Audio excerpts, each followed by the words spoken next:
At last, we get to grips with the gorgeous Phantom GTR. And before we climb in and take a drive, you have to take a step back and just soak in that beautiful shape. Anybody that this car has been near does exactly that.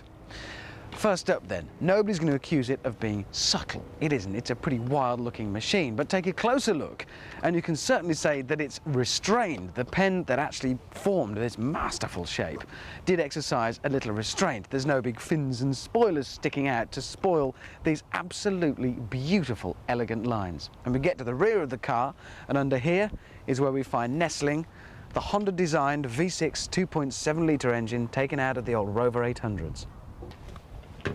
So it's a pretty neat installation for all the oily bits at the back, and then we get to the front, and it's here at the kind of user-friendly bit that many a specialist car starts to fall down.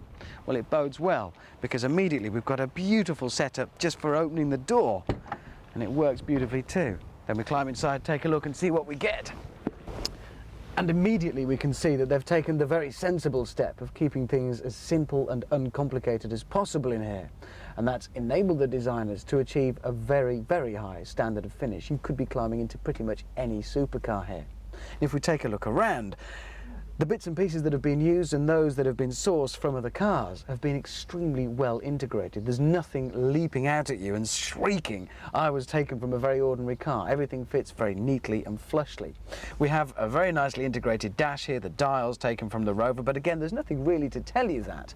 You'll notice as well that this is an automatic version. Now that came as something of a surprise to the manufacturers, but quite a few of the customers asking to have these cars built requested an automatic.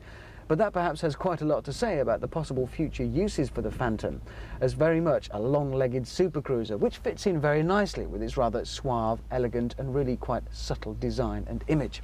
As I talk to you, you may pick up a bit of a buzz that's caused by the engine in this that is actually a show car, so we're certainly not yet at the production stage.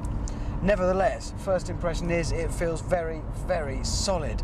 There's none of the kind of slackness that you would expect to feel in a car. It feels absolutely bolted together. The 2.7 litre V6 is a pretty lusty unit out the back, and it may not be the loudest, most raucous noise, but it is quite a pleasant sound behind your head. There's enough thrust provided.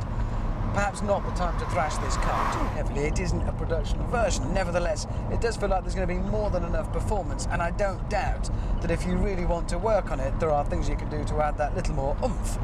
The ride is really very good. There's none of the bone-shaking, jarring that, again, its external appearance might lead you to suspect. It doesn't feel like a taut race car in terms of jarring ride. It soaks it up quite nicely, which lends it very much towards being used as a long-distance cruiser. I could see this car being ideal for jaunting off across Europe. We've heard the phrase supercar, invented probably in the 70s for the Lamborghinis and Ferraris of the time. Well, we'd like to coin another phrase, the super kit, and it starts here with the Phantom. Because there's no more excuses are needed. This car can stand up alongside some of the most exotic machinery available anywhere from anyone and hold its own very well indeed, thank you.